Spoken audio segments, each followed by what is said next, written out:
Bahaye ikaze kandi mbifuje kugwa neza mwese bakunzi ba Mixmax TV. Kuri uyu munsi tariki ya 25 Ukuboza 2024 mboniyeho kandi no kubifuriza Noheli nziza bayizihiza. N'abatayizihiza nabo nababwira ngo mugumye mugubwe neza. Mushobora kwibaza rero impamvu ntangiye gutya, ariko impamvu nta yindi nuko uyu munsi tugiye kuvuga ku munsi mukuru wa Noheli, umunsi mukuru hafi abakristo bo mu isi yose bizihiza, havuyemo Adventiste dore ko aribo batizihiza uyu munsi. Muri iyi video rero tugiye kureba inkomoko yawo, turebe impamvu Abadventiste batawizihiza, ndetse tunarebe impamvu wizihizwa ku tariki 25 z'ukwa 12 buri mwaka. Rero mbere yo gukomeza, reba ko wamaze gukanda subscribe niba utarayikora, ufate isegonda byibura rimwe ukande subscribe, uhite ufungura inzogera kugira ngo hatazagira video nimwe ivuye kuri iyi channel igucika, kandi iyi video uyihe like kugira ngo igere kuri benshi.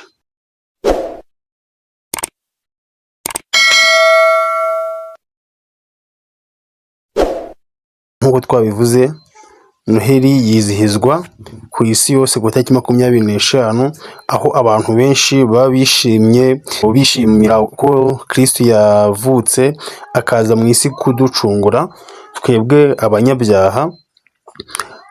Akaba ari ikimenyetso gikomeye cy'ubukristo, kuko niho gucungwa kwa muntu kwavuye. Ndetse iyi Noheli ikaba inagaragaza nk'igihe cyo kwishima, igihe cy'urukundo, igihe cyo kwishira hamwe, ndetse akaba ari n'umunsi nyine abantu baha umwanya ibikorwa byiza kuri uwo munsi, bagasangira n'inshuti n'abavandimwe babo.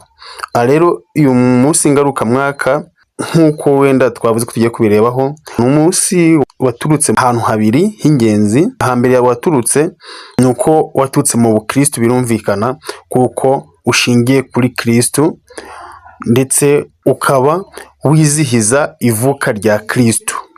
Ahandi hantu ha kabiri, uyu munsi n'ubundi iyo ugiye mu mateka nk'uko twabivuze, usanga waraturutse mu migenzo ya gipagani, aho ku tariki 25 za buri kwezi kwa 12 habaga ibirori byo kwizihiza ko itumba ryarangiye, aho byaga bisimboliza kugaruka k'urumuri n'icyizere cyo kubaho.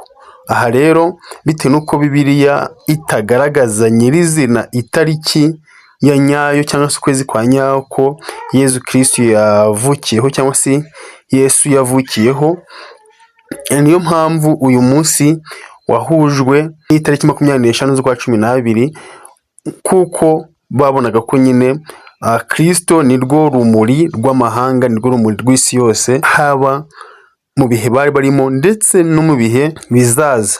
Aha rero bahisemo gufata uyu munsi, umunsi w'abapagani, bawusimbuza umunsi w'umucyo, urumuri, icyizere, kongera kubaho, aho bavuye mu migenzo ya gipagani bakinjira no mu migenzo ya Kristo, bakajyana no kwizera guhamye kandi gushitse, gushingiye kuri Kristo, gushingiye ku Mana rurema. Twabivuze rero, mu mwaka wa 336 ni umwaka wa mbere Noheli yabayemo, aho watangajwe n'umwami w'abami wa Roma Constante, aho yatangaje ko uwo munsi utakira umunsi wa gipagani mu migenzo y'abaromani ndetse n'abakristo b'icyo gihe, ndetse n'ibindi bihugu cyangwa se ubundi bwami bari bayoboye, ko wabaye umunsi wo kwizihiza Noheli nk'ivuka ya Yesu Kristo.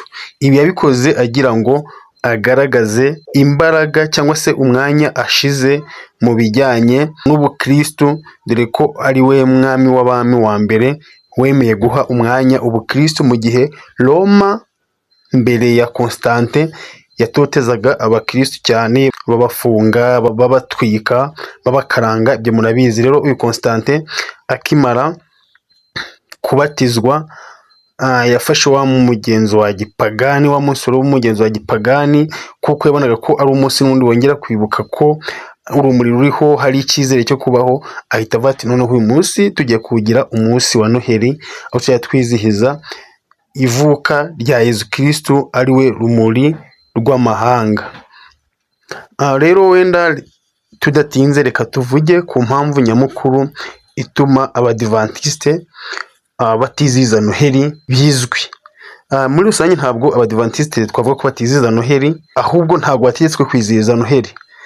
Iyo urebye neza usanga abadivantisite buri muntu ku giti cye aba azi ko uwo munsi uriho akawizihiza nubwo aba atabitegetswe.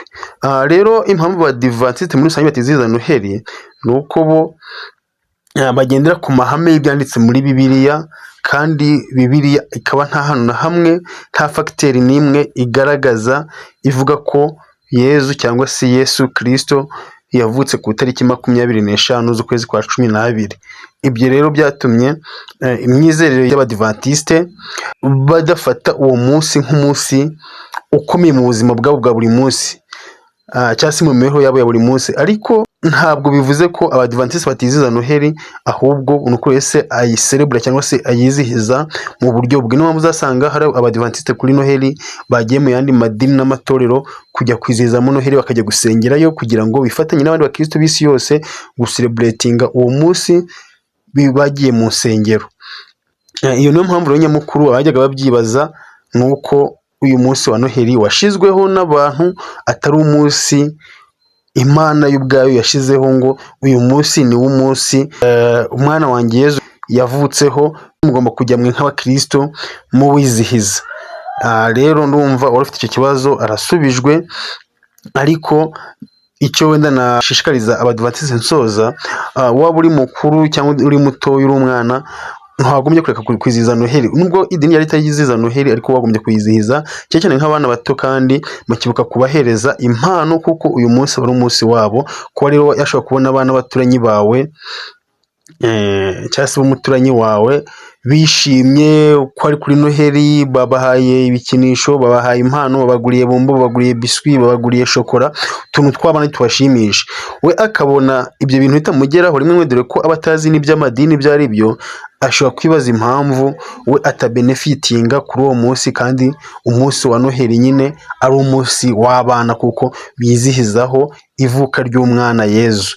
Rero byaba byiza n'abadivantisite aho bari abakurikira Mixmax TV mugiye mwizihiza uyu munsi, ndetse mwaba mutawuha umwanya, ariko abana batoya mukabafasha gusabana n'abandi bana kuri uyu munsi wa Noheli, dore ko uyu munsi aba ari uwabo. Ikindi wenda navuga nsoza ni uko Noheli itwibutsa kwishima, gusangira, gusabana, nk'uko abasilamu ku munsi w'irayidi ndetse n'indi minsi bizihiza iyo minsi yageze basangira n'inshuti n'abavandimwe, bagasangira n'ababaye n'abashonje. Natwe kuri Noheli nk'abakristo twagombye kugira umuco, tukajya dusangira n'abashonje, udafite agasangira n'ufite. Ntitwishime ku giti cyacu gusa ngo twibagirwe kominote, kandi nk'uko mwabyumvishe mu mateka ya Noheli ari wo munsi wo gusangira ibyo dufite, ibyiza tukabisangira n'abadafite ibyo byiza, cyangwa se abadafite ubushobozi bwo kugera kuri ibyo byiza. Ikindi kuri Noheli tukibuka gusenga, kuko Noheli ni umunsi twibuka wo gucungwa kwa muntu. Ntabwo twagombye kuba twizihiza Noheli dusinda, tunywa amayoga, ugasanga abantu baraye mu tubari, ahubwo ni umunsi wo kwegera Imana cyane, tukabata Imana urakoze kutuzanira umucunguzi. Ndabakunda cyane guys, ibiganiro byacu nakagaruka, reba ko wamaze gukora subscribe, wafunguye n'inzogera, ubundi tujye tubana mu biganiro byacu bya buri munsi. Ciao ciao, ndabakunda cyane, Imana ibarinde.